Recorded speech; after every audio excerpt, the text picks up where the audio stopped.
Well, welcome back, everyone. Welcome to Proof of Concept. I'm your host, Dylan. Here I have my co-host with me. Ryan, welcome back, everybody. And I'm Josh. Nice to see you all again. Today we're going to talk about maybe a problem with the industry in general. The more I've been thinking about it lately. Today we're discussing games that have too many mechanics.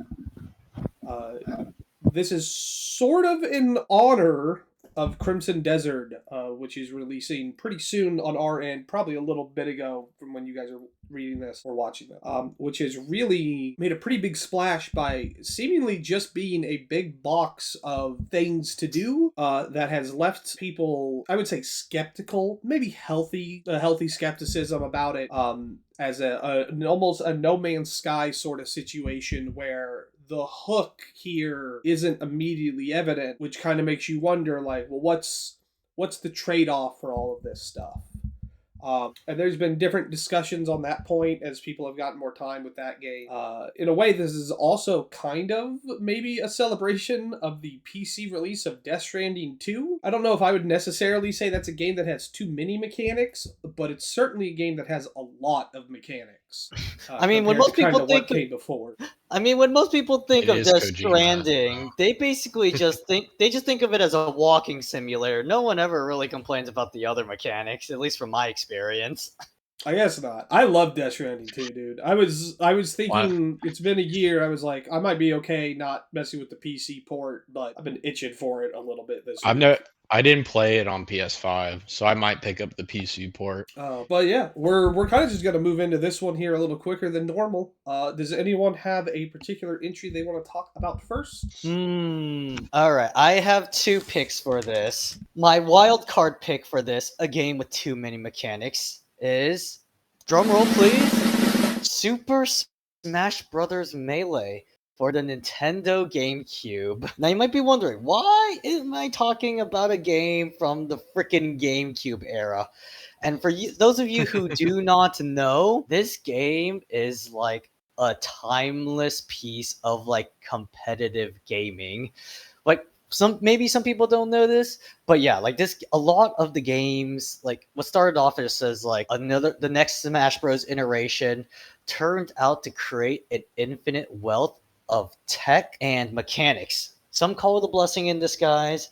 Some would call it way too much to keep track of. I am in team way too much to keep track of, because what do you guys know about Smash Brothers and competitive Smash Brothers as a whole? Very sweaty. I know the like story that I always think of that was sort of the pinnacle of competitive Smash, competitive Melee specifically, being like obscenely stupid was there is tech that you can only do on a defective controller, and only like 1 in 10 GameCube controllers has that defect in it, and so Oh because yeah. they're official controllers they're allowed.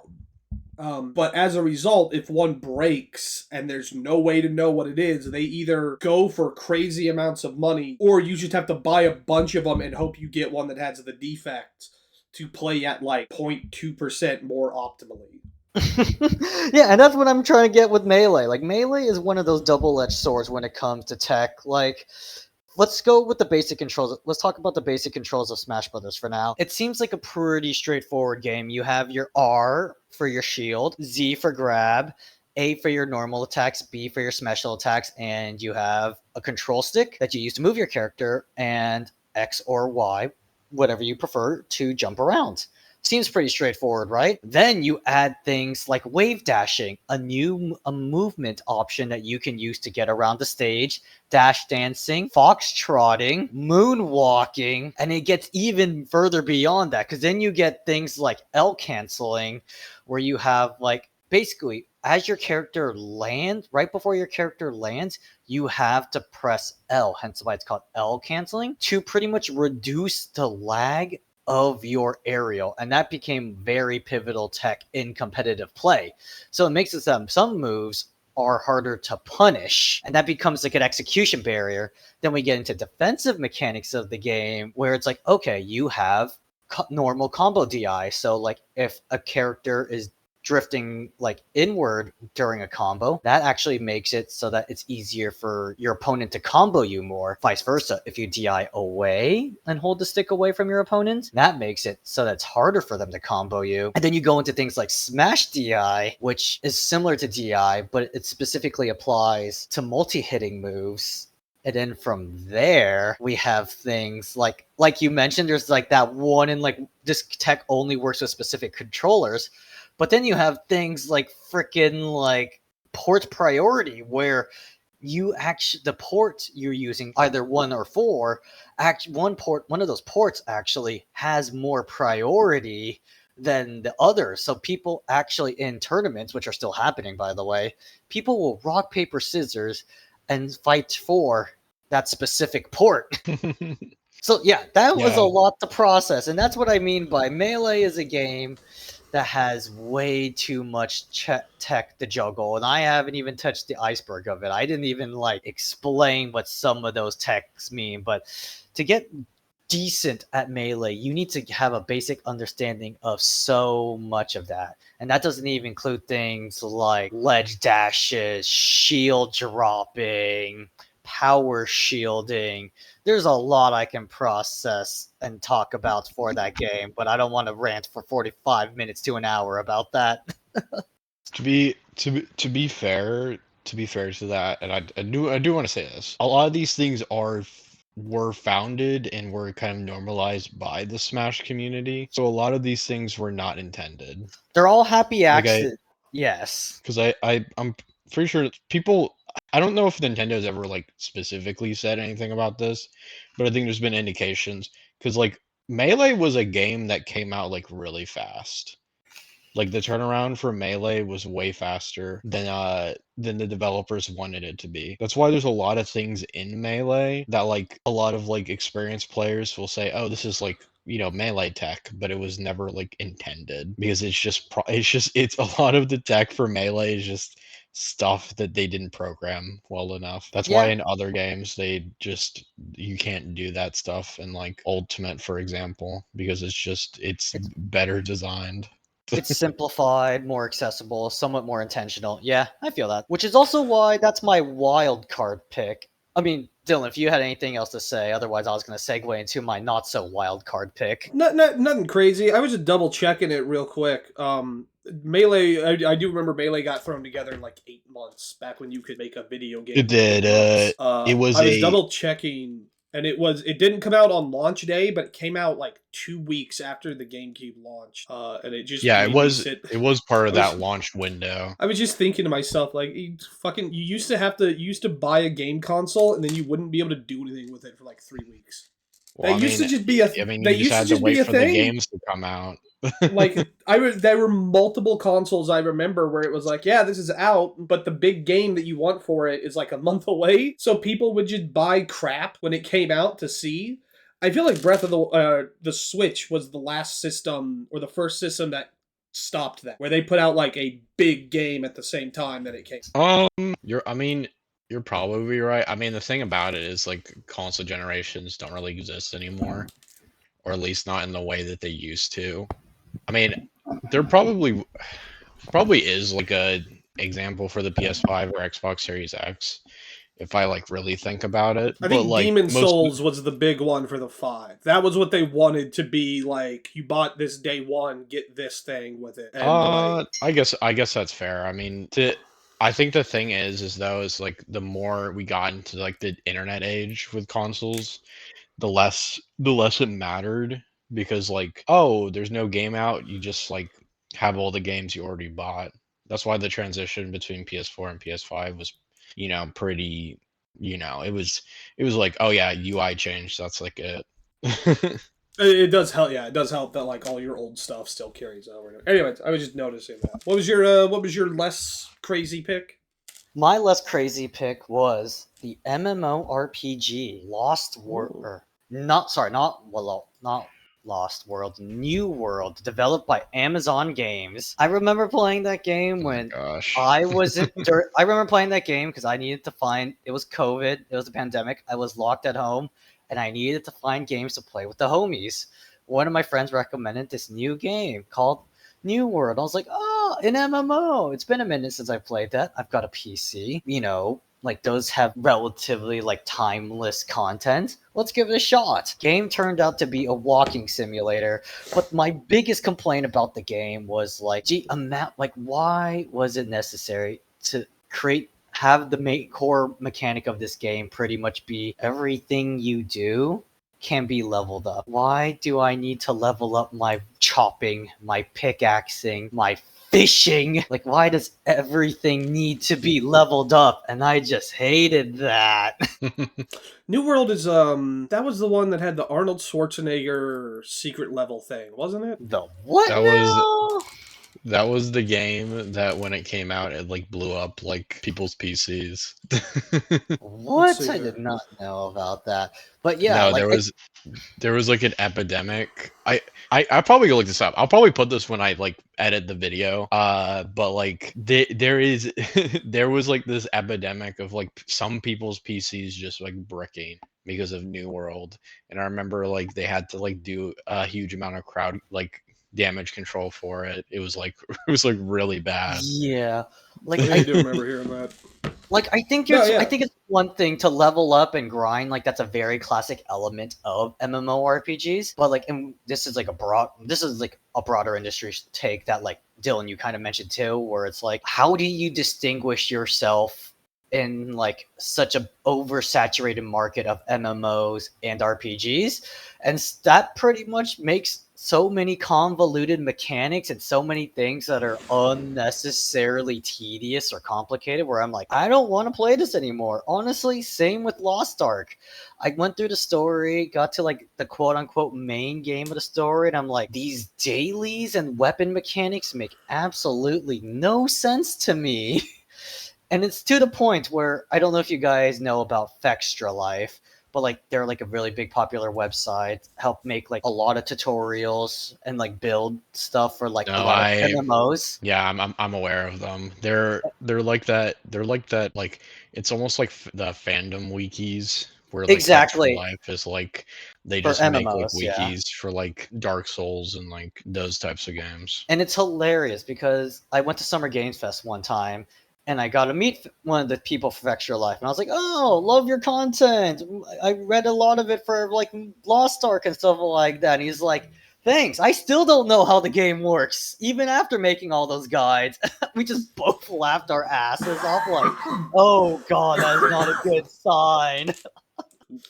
I double checked it. The anthology, it's an animated anthology thing on Amazon Prime, where it's all short films in different video game universes, and it's a weird list of games. Oh, right. That I forgot about that. They have one for New World because Amazon owned New World and owns Secret Level, where Arnold Schwarzenegger plays the main character, and I remember it because it was really fucking good. A lot like the Secret Level stuff is all really pretty good. The New World one for a game I could not care less about was genuinely very charming. It was a very fun little story. I'll have to give that a shot sometime. It's fun. The Armored Core Secret Level thing is really good. There's a Sifu one that's fine but fun. Didn't the Armored Core one have Keanu Reeves? Yeah, they got him in for it, where he's clearly kind of where he's like playing. It's legitimately. I've seen a lot of Keanu Reeves stuff. It's the best performance he's done in like 20 years. Hell. His performance in the Secret Level thing is his best performance since the first Matrix movie. I don't know. Maybe I think he was better in Cyberpunk, but maybe That's just me. that's a podcast topic for another episode. But okay, we got those two picks. Those are fair picks. MMOs just have a lot of mechanics in general, and that's how those games generally work. And how they keep people around. Dylan, what do you got? So I got two. One's a little more general than the other. One of them we've kind of already touched on in a previous episode, which is kind of why I won't drag it out too much. Ninja Gaiden 4, I think, has stuck out to me as a game that has just too many systems. We kind of talked, the first episode we did is the parry episode, and the parry episode is pretty much about the idea of the parry is it is This is your all or nothing. This is the highest risk, highest reward option in combat, so it's always worth taking. Or that's the highest level of play. Yeah. And it does kind of require a game to either be all in on the parry or not have one at all. Yeah. Ninja Gaiden 4 is not all in on the parry, but it has like 3 of them. Ninja Gaiden 4 has a perfect dodge, it has a perfect block, it has a perfect parry, and it has like 3 other weird subsystems. And I, for the life of me, don't know when you're supposed to do any of it. It is a game where the more you play it, the more obvious it is that it doesn't benefit from any of this shit. Ninja Gaiden, and I'm not a crazy hardcore Ninja Gaiden guy. I've played Ninja Gaiden, I've played the 3 Xbox ones. I have finished 2 of them. I've gotten very far in the others. I like them, they're fun. They're all very distinct and interesting ways. But Ninja Gaiden is not a game about doing like a sick-ass combo like Devil May Cry is. Ninja Gaiden is a game about, I'm going to throw you into a room with like, I'm going to throw you into a bag with 6 snakes, and you have to figure out the most efficient way to get out of this bag. And if you get like bit and shit when you're doing it, that's fine. You just have to get out of the bag. Like, that's Ninja Gaiden. That's an interesting way to put it. Of like, I realized this, I've been doing a review for an anime game called Homura Hime. It came out like a week ago, and I got COVID, so I missed the deadline. But it's out, you can see it. And I was playing it, and I kind of realized, like, it is very, like, it helped me realize what Ninja Gaiden is, which is, there's 12 things happening at once. How are you going to thread the needle and get rid of one of them? And I feel like that's Ninja Gaiden at its best. Whenever Ninja Gaiden is not that, whenever it's a boss that you're fighting, Ninja Gaiden kind of blows. Ninja Gaiden is fun when it's dancing through 12 dudes and trying to figure out, how do I get my opening? How do I get through this? And I feel like all the systems they add and emphasize in 4 don't play into that. Ninja Gaiden 1 is very defensive. You are blocking and countering a lot in that one. And 2 is not. 2 is very aggressive. And I don't think 4 is either. I don't really know when I'm supposed to do one or the other. I don't feel like I'm in control of the combat. I always feel like I am kind of flinging myself through it rather than mastering it. And if I was bad at the game, which is very plausible, I would say like, well, it's because I don't know how to do it yet. But the general consensus around Ninja Gaiden 4 has been, by people who are way deeper into Ninja Gaiden than I am, is that it is an okay game, but it doesn't seem to be like, it doesn't seem to hit the high mark they want it to hit, which is a shame. I think that's fair. I think depending on who you're talking to, I think that will change, because I've heard like long time Ninja Gaiden fans are very satisfied with that game. Like they're kind of like, oh, I really like this. And then there's another side which is like, I hate this. And then there's the kind of the general side which is like, yeah, it's pretty good. There is there's a form of Ninja Gaiden fan who literally will not be happy until there's a 1-to-1 recreation of Ninja Gaiden like 2. The Xbox. Oh yeah, for sure. The 360 version of Ninja Gaiden 2 is the only Ninja Gaiden game, and if it's not that, it's garbage. And I'm not that. You have to remember there's like a subset of Ninja Gaiden fans that were like mad that Ryu Hayabusa wasn't like the main character of that game. Which I was fine with all that shit. Like, I'm fine with all that. I don't care about that. I think it's fun to have, like, a second game. Okay. But it just stood out to me that it's like, I feel like I have this parry and this dodge and this other stuff, and it almost feels like it's almost, rather than, hey, use this mechanic to turn the tide of battle, it almost felt like in a roguelike, where it's like, okay, well, now every time you dodge, you have, like, a 10% chance to get witch time off of it. Rather than, like, oh, hey, your skill level isn't, this is how you maximize the opportunities you have. It felt kind of like an MMO in a sense, like, like, oh, here's all my passive effects, here's my secondary effects. almost like a card game too. And I think I see what you're saying, where it feels like what could have been like a more streamlined process just felt unnecessarily complicated, you know? Like every time I dodge an attack in Bayonetta, I did that intentionally. So when time slows down, that feels like I'm being rewarded for playing the game well. I almost never got the perfect dodge in Ninja Gaiden 4 because I was intentionally dodging an attack, really. I never felt like I had that level of control. And maybe that just requires me to put more time into it. But I've played a lot of action games. I played Romeo is a Dead Man this year. I played Himuro Hime. I played the shit out of Resident Evil 9, which has a lot of those same mechanics. And I never felt aimless in any of those the way I did in 4, which is a big thing with me for that. My other one, and this one I think is going to be a big deal going. I think this is going to be the way that the winds are going to change on what I'm about to say. Monster Hunter. All right. I think I love Monster Hunter. I want to make that very clear. I'm a world baby. I played the shit out of World. I played the shit out of Rise. I played the shit out of Wilds before they patched it. There's all 3 of them are like my top Steam titles. I love them. I went back to play Tri, because Monster Hunter Tri, if you don't know, viewers at home, has a very unique atmosphere. It's a Wii game that has a weird bloom effect and everything. It's very dour. It was back when these games were about, like, they weren't sure if this was going to be like story focused like Resident Evil, or if it was going to be all combat. Like, was it going to be like Devil May Cry? Was it going to be like this? So they were trying to make it everything. And when you play it, so much of the bloat and fluff in a modern Monster Hunter is gone. You don't have armor abilities, I don't think. You barely even have, like, individual armor pieces. Like, resistances to attacks are so simplified. There's only, like, 3 elements in the game, I think. Really? Whoa. I did not know that. Well, like Blast was added in 4. In, like, the G rank version of 4.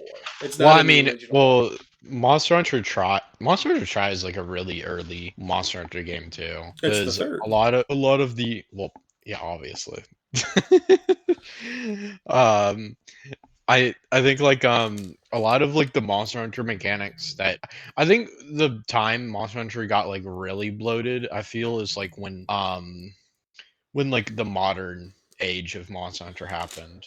Like, what was it? Monster Hunter World? World was the first big one, but I would honestly say, even before that, Cross Generations has a lot of the same core problems, and even 4 Ultimate to a degree has some. 4U, which I've played a lot of, has some of this stuff. Where, like, what I like about Monster Hunter is I like getting better at fighting a monster, and I feel like there's a lot. The Monster Hunter fandom is very fragmented. There are people, old heads, who are like, I want this to be like, I want to hunt it, I want to have to track it, and I want to use traps, and I want to use everything to even the playing field. And then there's guys like me, which is like, I want, like, Shadow of the Colossus meets Devil May Cry. And what I think the games have become is increasingly MMO-like in the amount of gear you have, in the amount of stats you have to keep track of, in the amount of game knowledge you're expected to accumulate. I agree in the with amount that, of bullshit. And I don't think either of these parties likes this. I don't think the person who wants Monster Hunter to feel like an insurmountable goal that requires you to pull out all the stops enjoys all the stat shit. And I, as someone who likes fighting complicated bosses, I don't like getting one shot because I didn't build my dude to have, like, the right fucking charms and all this other shit. There's so many mechanics in Monster Hunter now to keep track of that by the time you get to the post-game stuff, and this is the real problem here, and I won't go on too much longer about Monster Hunter. If you don't engage with those mechanics, the moment they add a hard monster, you're fucked. You can't do it. You will get one shot. If you engage with those mechanics, 90% of the game is a cakewalk. If you super optimize your loadout. But now I'm at a point where when I boot up Wilds and I'm like, what's my weapon? It's Greatsword. I love Greatsword. But then I'm like, okay, I want to play with Hammer a little bit because I never did. Well, now I'm going up against the same monsters, but I don't have a Hammer build. I don't know how to use it. And now, instead of me, like, getting better with it, now I have to look at guides and all this other shit. It's like I'm doing homework to play with a different weapon. And I just go back to great sword because I know how to. I was gonna say, I feel like the learning curve of Monster Hunter in general significantly varies. Obviously, like you mentioned, based on the game, but I think also based on the weapon you pick. Because as a longtime bow person, I'm always just like, yeah, give me crits, give me DPS. I'm gonna shoot the head, and I'm gonna finish this like a speed run. I'm gonna kill you in like a minute, and we're done. Meanwhile, you have weapons like the Charge Blade. That's a complicated weapon. Great Sword. That's a complicated weapon. My Gun Lance? No, no, no, no. I shield, I shoot, and that is No, all no. that it is to my life. And I I love. think like I think like the thing. I think the thing with Monster Hunter and like I I haven't played like a lot of like the super recent ones. I think the last like one I played was I think it was Monster Hunter Rise. That's the one that was like in the Japanese village, right? Yeah. Like the Yes. one on the Switch. Yeah. I think with Monster Hunter, I think the logic is it because the thing is if there's no rewards for collecting armor, you're just collecting armor for the sake of collecting armor. So I think there is a level of like reward. It's like, oh, you made a full armor set, you get this and this. I think that's just good. That's just a good way to reward players, especially when like a lot of Monster Hunter is grinding. Like a lot of it is you are going to fight the same monsters over and over again. And I I think think making having reasonable like rewards for it, I think is a good thing. And I would say the issue is when you feel like you've gone so far in one direction that you can't pivot. I think that's like the issue. I think the armor sets having like resistances and stuff like that to make it easier to, like that stuff makes sense. I think that's good. And then having it so that hey, this weapon now you can use the parts and now this weapon has elements from the monster and stuff like that stuff's good. That's fine. That makes sense. That's been in there since the beginning. Once you get into like the charms that let you put on custom abilities and shit, and now it's eking out like so much of it where it's like, well, now you have to grind certain monsters to get certain charms to make your super ultra build to fight the big final boss monster. That's where it starts to feel like am I grinding just to grind? Like you don't have to, like at this point I would almost say I would rather, instead of this having, I would almost say like rather than making it so like, oh yeah, you have to grind monsters in this area to get like gems to make constructs, it just fucking have a monster that it highlights for me. I don't really need a reason. Just like if you just say like, hey, do this one. And then like, okay, cool, that's fine. I just think that the build crafting aspect of Monster Hunter has taken up so much of it that I feel like it has lowered the skill ceiling and it has increased the amount of busy work to a degree that is not fun. Anyway, those are my picks. We still here? Oh, I don't like that. That's not good.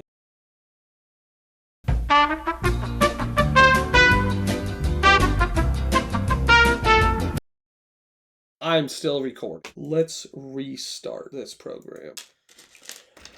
It is checking for updates. Super generic. And the game came out and Okay, people sorry. were just kind of like, Wait, oh hold on. yeah, this game is like, are you back? Yes, I'm back. Sorry about that. My Discord like froze. The Ruh-roh. recording didn't. I don't You know where we ruined- cut off.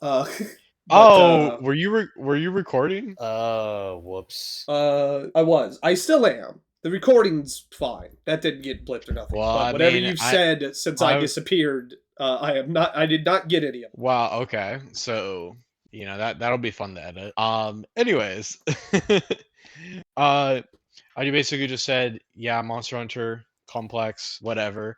And then I said my game that I picked is like, have you heard of Where Winds Meet?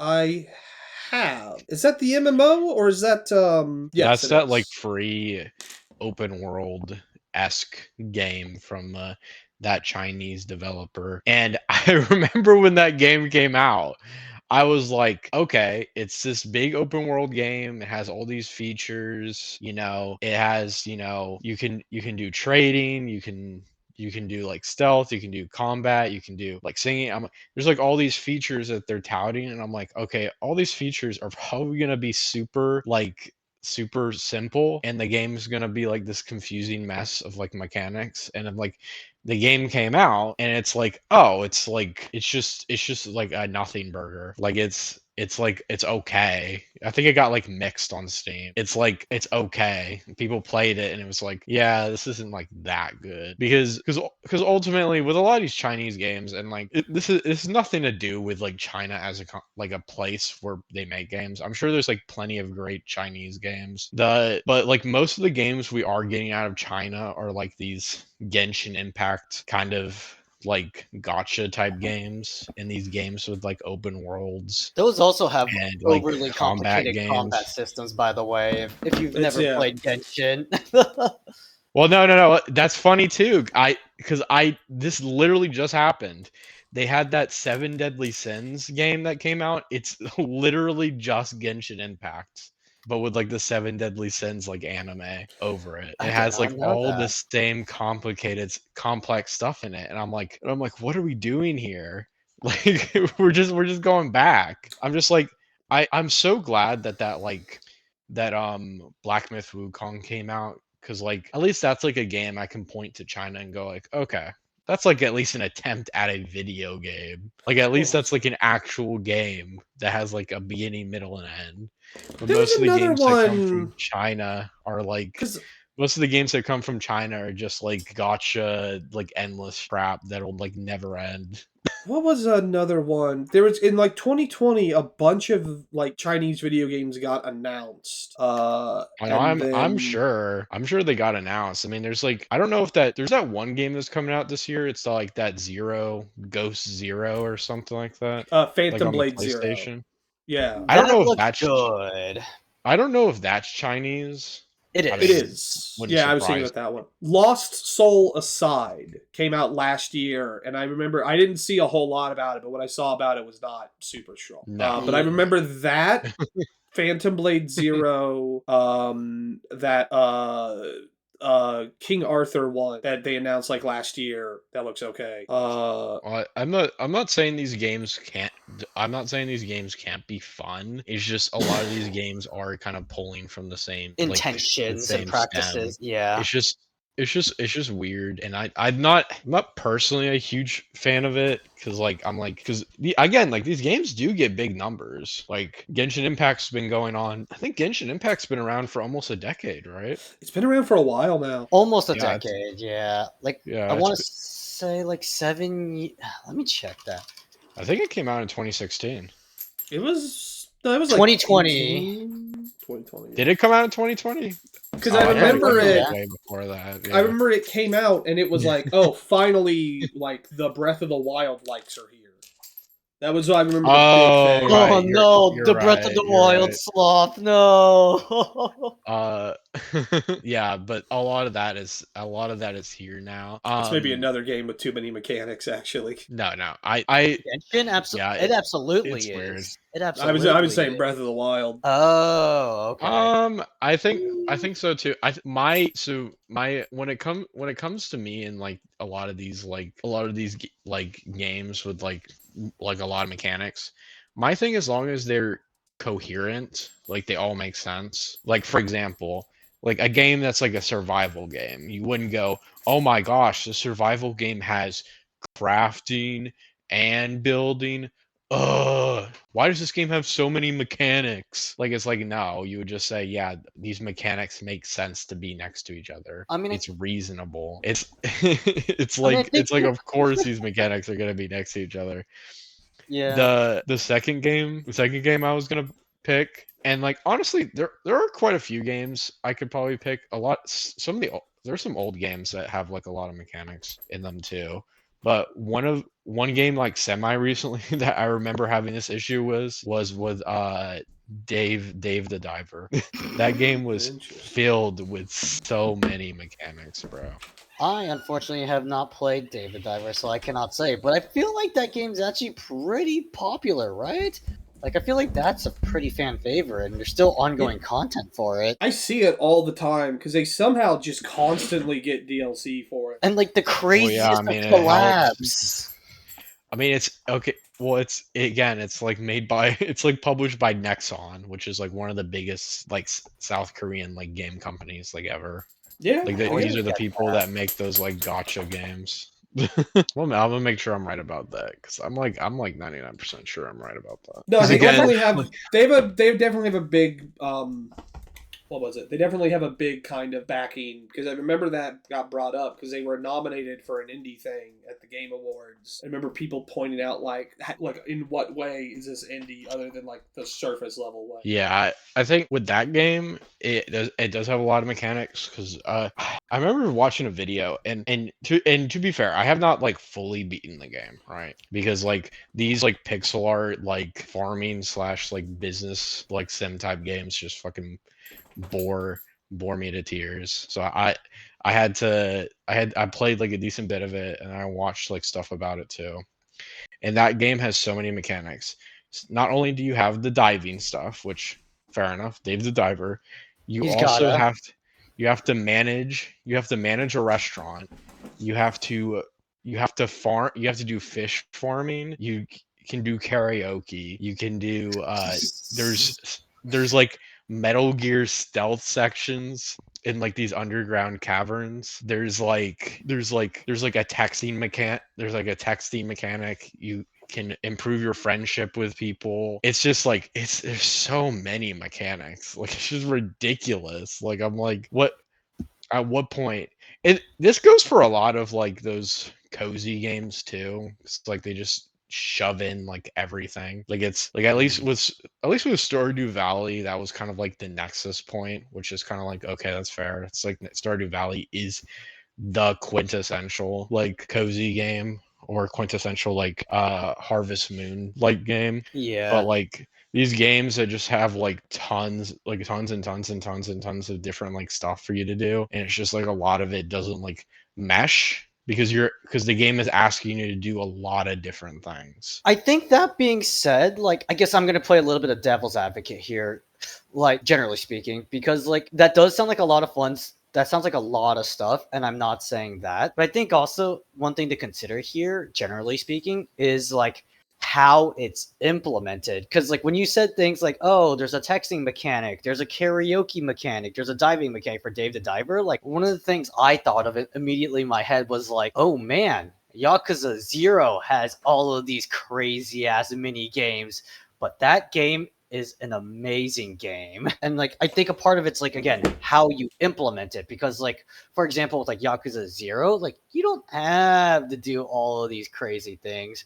But the rewards you get for them, for example, are exponential. Like you have like the more you progress the skill trees of like the more you do the main mini game of real estate or the cabaret club in like Yakuza 0, the more you do that, the more money you get. And the more money you get, the more upgrades you get. And like, you know, there's things like, oh, you can flesh out your skill tree. You can get rare weapons, things like that. And like the mini games are simplified and straightforward enough to the point where you feel like you're not being overwhelmed. And I think that's a good like example of like, yes, there's a lot of mechanics and yes, there's a lot of things to do, but they don't overwhelm you with it. The I've I had think the a thing kind of I think the different. No, you go ahead. Yeah, you can talk, Dylan. No, you can go. I'll say Sure. it afterwards. Uh, just as a quick thing, I've kind of been feeling this for a long time. I feel like the Persona series has this issue where they're really three different games that you kind of have to cycle through. There's the RPG, there's the dating mechanic of it. There's else? there's like this, there's a life simulator, there's a visual novel, there's a dungeon crawl. But you have to do them when the game wants you to do. So what I always find whenever I play them is like it's like I don't really want to read. I just want to fight monsters and shit for a little bit because I just got off work. It's like, well, I guess I won't play this tonight. I'll come back to this later. And then it's like I gotta do how many fucking floors of this dungeon before I can find out what's going on? Dude, this sucks. I don't give a fuck. Yeah, especially with like Persona 3 where it's like, oh, it's my Saturday. Do I want to spend it all in the dungeon? Or do I have to spend it like all like building up this relationship, like doing this one activity that pretty much takes up the entire day to build up a social link? I was kind of hoping Metaphor Refantasio would fix a lot of that stuff, and I don't think it really did. It might have made some of it worse, I but mean, Metaphor ReFantazio is a much more straightforward like JRPG. I mean, there's no like double life thing anymore. It's basically just all dungeon crawling. yeah, but you gotta I mean, you do the social link stuff where you have to go and talk to people and do their side bullshit now. well, yeah, but you're doing that while you're dungeon crawling, so there It isn't really like a helps. separation. But they all have the same. I feel like they still have the same issue where I'm like, all right, well, the only efficient way to do this is to do this dungeon in one shot. I'm like, well, now this just kind of sucks.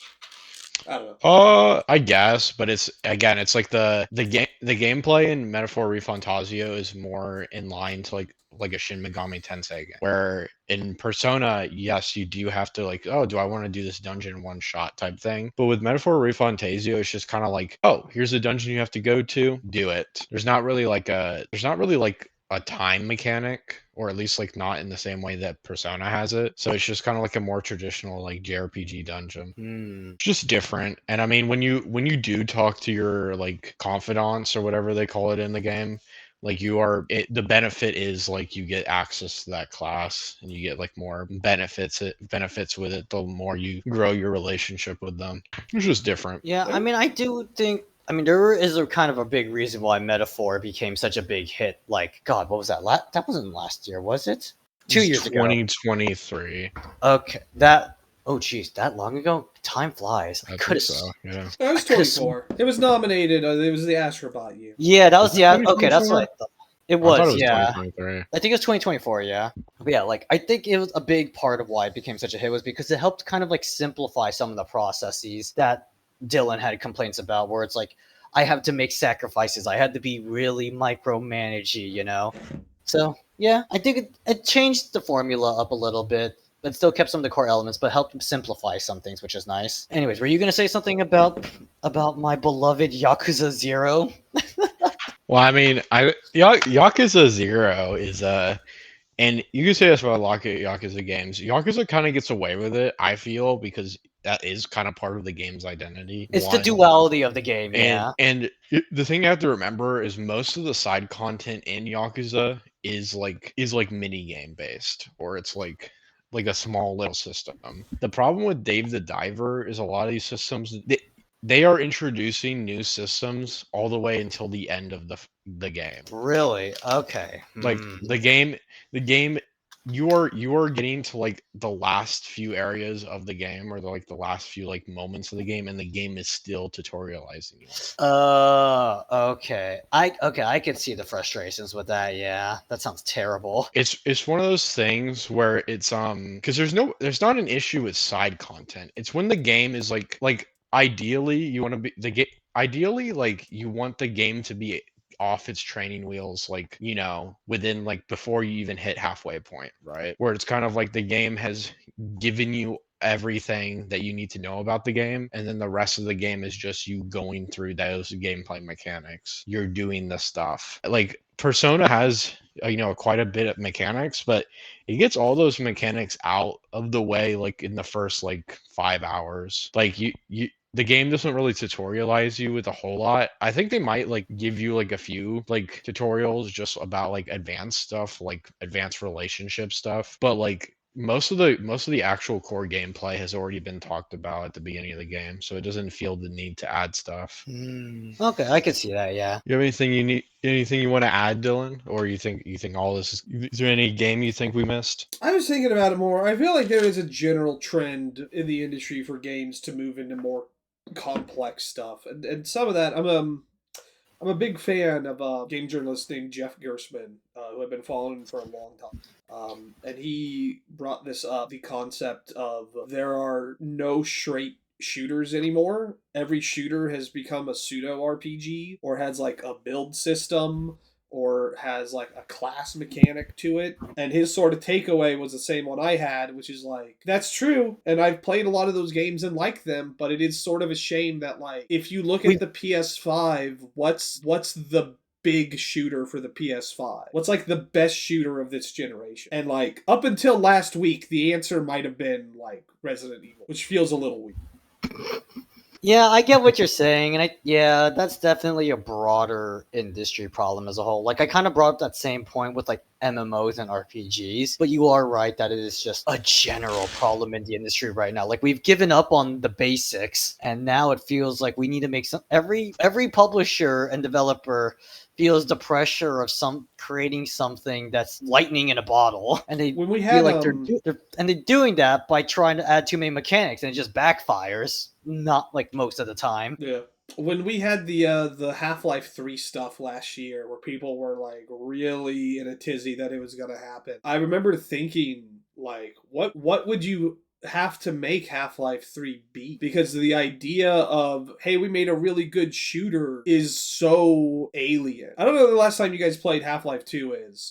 Half-Life 2 is borderline minimalist compared to a modern game. There's like no markers, there's no map, there's no waypoints, there's no objective. I mean, there's an objective, obviously, like in the game design stuff, but there's nothing telling you where to go or anything. It is, aside from your health and your ammo, it is like almost experimental by modern standards. And the notion of breaking that to make a more but breaking that kind of stillness seemed sacrilegious. But what else would you like? What else do you do?